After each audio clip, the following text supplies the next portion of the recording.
Hello everyone welcome back to my YouTube channel. I Monica Reddy and ఈ వీడియోలో inter first year math public exam కోసం 8 marks important questions revision complete చేస్తాను. Already నిన్న part 1 post చేస్తాను, అది ఇంకా miss అయితే చూడండి. అండ్ ఇది పార్ట్ 2. ఇందులో స్టాటిస్టిక్స్ లో వేరియేషన్ సమ్స్ నుంచి ఇంకా రిమైనింగ్ చాప్టర్స్ అన్నిటి కోసం కూడా డిస్కస్ చేస్తాను. మ్యాథ్స్ ఎగ్జామ్ కి ఇంకా 1 డే గ్యాప్ ఉంది, అయినా సరే మీ ప్రిపరేషన్ స్టార్ట్ చేయకపోతే ఏం భయపడకండి. ఈ 1 డేని యూటిలైజ్ చేసుకోండి, ఎందుకంటే ఇట్స్ నెవర్ టు లేట్. మీరు కనుక అసలు ఇంకా ప్రాక్టీస్ స్టార్ట్ చేయకపోతే బేసిక్ గా మీకు ఈజియస్ట్ చాప్టర్స్ ఏవైతే అనిపిస్తాయో అట్లీస్ట్ అవి రివిజన్ చేసుకొని మిగిలిన ఈజీగా అనిపించే వాటిని ప్రాక్టీస్ చేయండి. మేబీ పాస్ అయినా అవుతారు అట్లీస్ట్.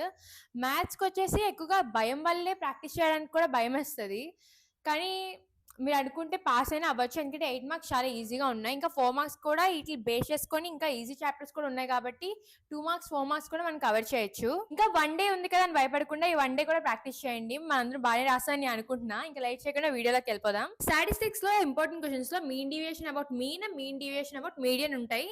ఇంకా వేరియన్స్ గురించి, ఇంకా స్టాండర్డ్ డివియేషన్ గురించి, ఇంకా వాటి మీన్ కోసం కూడా అడుగుతారు. కానీ మీన్ డివియేషన్ అబౌట్ మీన్ ఇంకా మీడియన్ నేను ఆల్రెడీ నిన్న వీడియోలో చెప్పేశాను. ఇప్పుడు దాన్ని కంటిన్యూషన్ చేద్దాము. ఇప్పుడు వేరియన్స్ గురించి, ఇంకా మీన్, ఇంకా స్టాండర్డ్ డివియేషన్ కోసం కూడా చూద్దాము. మీన్ డివియేషన్ అబౌట్ మీన్ ఇంకా మీడియన్ తో కంపేర్ చేస్తే వేరియన్స్ లో ఇంకా ఎక్స్ట్రా టర్మ్స్ యాడ్ అవుతాయి అన్నమాట. వేరియన్స్ లో టోటల్ 7 పార్ట్స్ ఉంటాయి. ఫస్ట్ క్లాస్, తర్వాత frequency, mid point, yi square, fi into yi, fi into yi square అన్నమాట. ఈ వేరియన్స్ లో yi స్క్వేర్ ఎక్స్ట్రా యాడ్ అయ్యాయి కదా. ఇక్కడ yi అంటే ఏంటో కాదు, yi ఏంటో ఫైండ్ అవుట్ చేయాలంటే మనకు ఫార్ములా ఉంటుంది. అదే yi is equals to mid point minus A by difference in mid point మాట.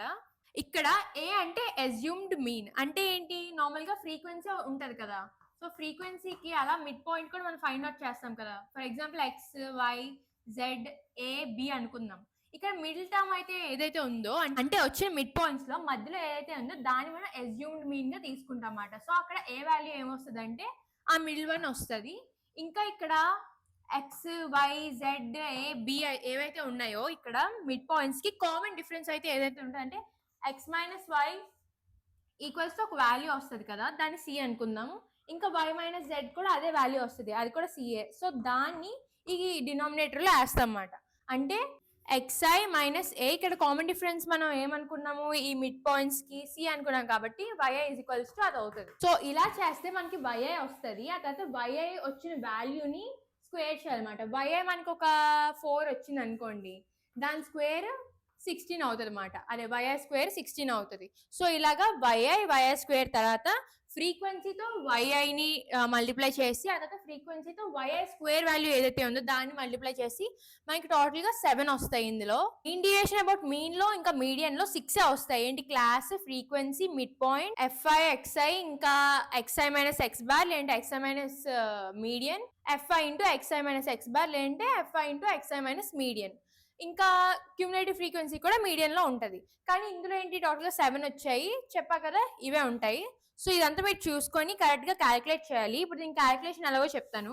ఈ yi is equals to xi minus A by ఈ డిఫరెన్స్ ఇన్ మిడ్ పాయింట్ మాత్రం మర్చిపోకండి. స్టాటిస్టిక్స్ లో ఏ సమ్ లో అయినా మనం మీన్ ఫైండ్ అవుట్ చేయాలి. నార్మల్ గా మీన్ అంటే ఏంటి, 1/n into sigma fi xi కదా. కానీ ఈ వేరియన్స్ అయితే ఏదైతే ఉందో వేరియన్స్ లో మాత్రం ఈ మీన్ ఫార్ములా చేంజ్ అవుతుంది అనమాట. అదేంటంటే A plus sigma fi yi by n into h. ఇక్కడ ఏ ఏంటి, కామన్ డిఫరెన్స్ ఇందాక చెప్పాను కదా. n అంటే ఫ్రీక్వెన్సీ యొక్క టోటల్ సమ్, టోటల్ ఎంతైతే వస్తుందో అది. ఇంకా హెచ్ అంటే హైట్ ఆఫ్ ది క్లాస్. ఇలాగా మనకి మీన్ వస్తుంది ఇక్కడ. సో వేరియన్స్ లో ఎప్పుడు కూడా నార్మల్ గా మీన్ ఫార్ములా వేయకూడదు, ఇదే వేయాలి. అప్పుడు మనకి వేరియన్స్ లో మీన్ వస్తుంది. ఆ తర్వాత వేరియన్స్ ఎలా ఫైండ్ అవుట్ చేయాలంటే దానికి కూడా ఒక ఫార్ములా ఉంటుంది. H square by N square into n into sigma fi yi square minus of sigma fi yi whole square. అంటే ఇక్కడ హైట్ ఆఫ్ ద క్లాస్, ఇంకా ఈ ఫ్రీక్వెన్సీ టోటల్. ఇక్కడ కూడా ఈ n ఏంటి, అదే ఫ్రీక్వెన్సీ టోటల్. ఇక్కడ fi ఇంటూ yi స్క్వేర్ మనకు ఒక వాల్యూ వస్తుంది కదా టోటల్ వాల్యూ టేబుల్లో, అది. ఆ తర్వాత మైనస్ చేయాలన్నమాట. సిగ్మా fi yi వాల్యూ ఏదైతే ఉందో దానికి స్క్వేర్ చేయాలన్నమాట. అంటే కింద వస్తుంది కదా మనకి టోటల్ వాల్యూ, దానికి స్క్వేర్ చేయాలి. అదే మనకి వేరియన్స్. వేరియన్స్ కి ఇదే ఫార్ములా. yi వాల్యూని ఈజీగా ఫైండ్ అవుట్ చేయాలంటే ఫస్ట్ క్లాస్ కి మనకి yi వాల్యూ -4 వచ్చింది అనుకోండి, నెక్స్ట్ వాటి అన్నిటికీ కూడా +1 యాడ్ అవుతూ ఉంటుంది అనమాట. అంటే yi దాని కింద దానికి -3, -2, -1, 0, 1, 2 అలా వస్తుంది అనమాట.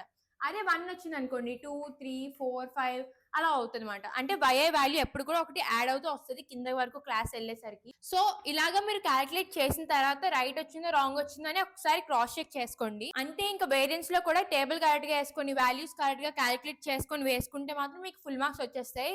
ఇంకా ఈ ఫార్ములా కూడా కరెక్ట్ గా రాంగ్ చేయకుండా మెన్షన్ చేసుకోండి. ఇంకా అంతే, మనం ఇంకా స్టాటిస్టిక్స్ ని క్లోజ్ చేసేయచ్చు. నెక్స్ట్ ప్రాబిలిటీలో ఎస్పెషల్లీ లాంగ్స్ లో మనం ఎప్పుడు గుర్తుపెట్టుకోవాల్సింది ఏంటంటే కాయిన్స్ గురించి, హెడ్స్ టైల్స్, ఇంకా వాడి ప్రాబిలిటీ ఎలా వస్తుంది అంతా కూడా. ఒక 2 కాయిన్స్ ఫ్లిప్ చేస్తే 3 కాయిన్స్ ఫ్లిప్ చేస్తే ఎలాగా, లేదంటే ఒకటే ఫ్లిప్ చేస్తే ఎలాగా, దాన్ని బట్టి అంతా కూడా గుర్తుంచుకోండి. నెక్స్ట్ వన్ ఏంటంటే డెక్ ఆఫ్ కార్డ్స్. ఒక డెక్ ఆఫ్ కార్డ్స్ లో టోటల్ గా మనకి ఎన్ని కార్డ్స్ ఉంటాయి? 52 ఉంటాయి. అందులో 26 బ్లాక్ కార్డ్స్ ఉంటాయి, 26 రెడ్ కార్డ్స్ ఉంటాయి. అందులో కూడా 13 వేరేగా ఉంటాయి అన్నమాట.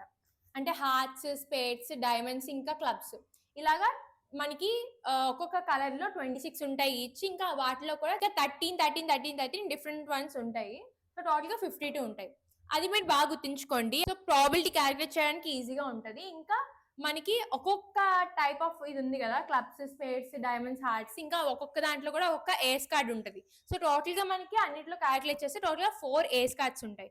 ఇది కూడా మీరు గుర్తుంచుకోండి. ఇవన్నీ కనుక మీరు మెమరైజ్ చేసుకుంటే మీరు ఈజీగా ఈ డెక్ ఆఫ్ కార్డ్స్ సమ్ ఒకవేళ ఇస్తే మాత్రం ఈజీగా సాల్వ్ చేసేయచ్చు. ఇంకా ప్రాబిలిటీలో 2 ఇంపార్టెంట్ క్వశ్చన్స్ ఉన్నాయి. అవి ఏంటంటే మన టెక్స్ట్ బుక్ లో ఎగ్జాంపుల్ నెంబర్ 7 అండ్ 6. ఈ 2 కూడా చాలా ఇంపార్టెంట్, వాటిని ఎక్స్ప్లెయిన్ చేస్తాను. 6th ఎగ్జాంపుల్ ఏంటంటే ఒక బ్యాగ్ లో టోటల్ గా 9 డిస్క్స్ ఉంటాయి అన్నమాట. అందులో 4 రెడ్, 3 బ్లూ, ఇంకా 2 yellow. ఇంకా వాటికి డిస్క్స్ షేప్ అండ్ సైజ్ రెండిట్లో కూడా సిమిలర్ గా ఉంటాయంట. ర్యాండమ్ గా ఒక బ్యాగ్ నుంచి ఒక డిస్క్ డ్రా చేస్తారు. ఇంకా అది ప్రాబిలిటీ ఏంటో క్యాలిక్యులేట్ చేయమంటారు. ఫస్ట్ వన్ ఏంటంటే red, next yellow, blue, not blue, ఇదే రెడ్ ఆర్ బ్లూ. ఇది one of the most important question and దీన్ని ఈజీగా ఎక్స్ప్లెయిన్ చేస్తాను. సో టోటల్ గా మనకి ఎన్ని ఉన్నాయి? 9 ఉన్నాయి. Red 4, blue 3, yellow 2.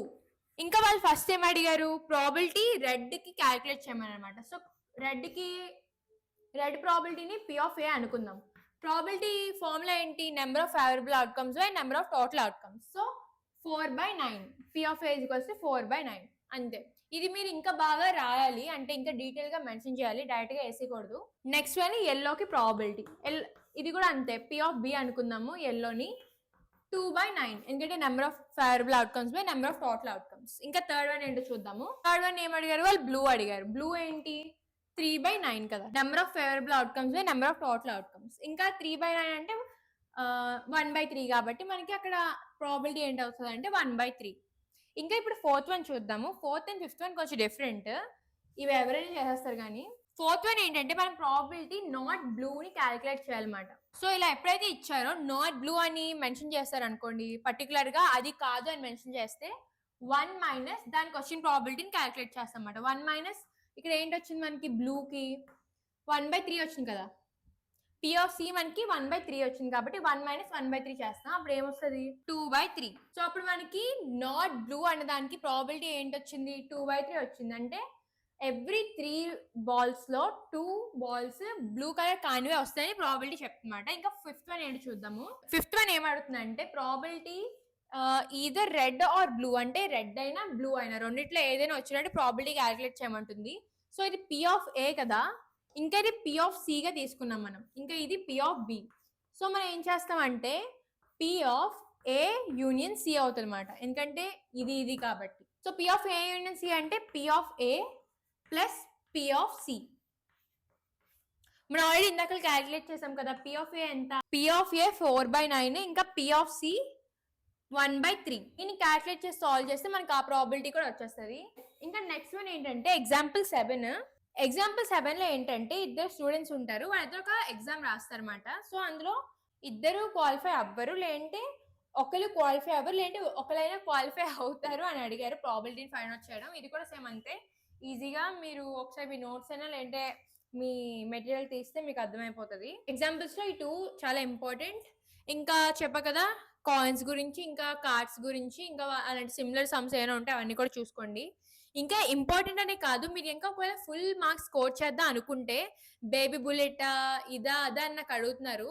మీరు గనుక ఎక్కువ మార్క్స్ స్కోర్ చేయాలనుకుంటే మాత్రం అన్ని చేయాల్సిందే. దేని మీద కూడా మీరు డిపెండ్ అవ్వకూడదు. ఇంకా ఇలాంటి ఇంపార్టెంట్ క్వెషన్స్ గానీ, బేబీ బుల్లెట్స్ గానీ, ఎందుకంటే మనం కన్ఫర్మేషన్ చేసుకోవడం కోసం, ఒక క్లారిటీ కోసం, లేదంటే ఒక భరోసా కోసం మనకు అవన్నీ ఉంటాయి.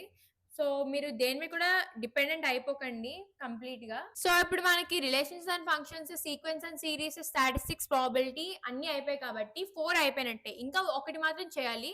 కానీ మనకి ఇంకా 4 చాప్టర్స్ ఉన్నాయి. సో, ఈ 4 చాప్టర్స్ నుంచి ఏ చాప్టర్ నుంచైనా మీరు చేసుకోవచ్చు. ఎందుకంటే ఇవన్నీ కూడా ఈక్వల్లీ హార్డ్ అని చెప్పొచ్చు.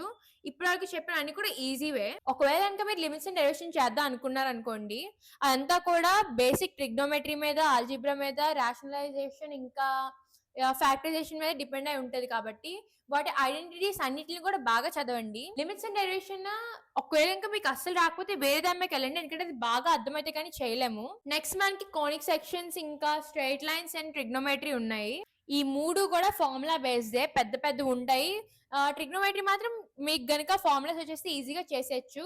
ఇంకా కోనిక్ సెక్షన్ ఇంకా స్ట్రెయిట్ లైన్స్ కూడా అంతే ఫార్ములా బేస్డే. మీరు ఆ ఫార్ములాస్ అన్ని బాగా చదవండి. వీటిలో ఈజియెస్ట్ వన్ ఏదైనా ఉందంటే అది ట్రిగ్నోమెట్రీ అండ్ స్ట్రెయిట్ లైన్స్ అనే చెప్పొచ్చు. కోనిక్ సెక్షన్స్ లో one of the most important question ఏంటంటే స్టాండర్డ్ ఫార్మ్ ఆఫ్ పారాబోలా. వాళ్ళు మనకి y² = 4x అని ఇదే కదా స్టాండర్డ్ ఫార్మ్ ఆఫ్ పారాబోలా. దాన్ని ప్రూవ్ చేయమని అడుగుతారు. మీరు కనుక ఇలా ప్రాక్టీస్ చేస్తే మీకు 8 మార్క్స్ వచ్చేసినట్టే. ఇంకా 1 డే ఉంది కదా అని భయపడకండి. చెప్తున్నా కదా, 1 day is more than enough.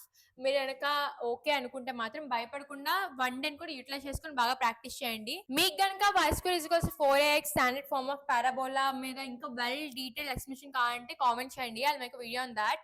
And 4 marks, 2 marks, 1 marks కూడా మీకు కావాల్సి వస్తే దాన్ని కూడా కామెంట్ చేయండి. But for this video that's it and thanks for watching. By.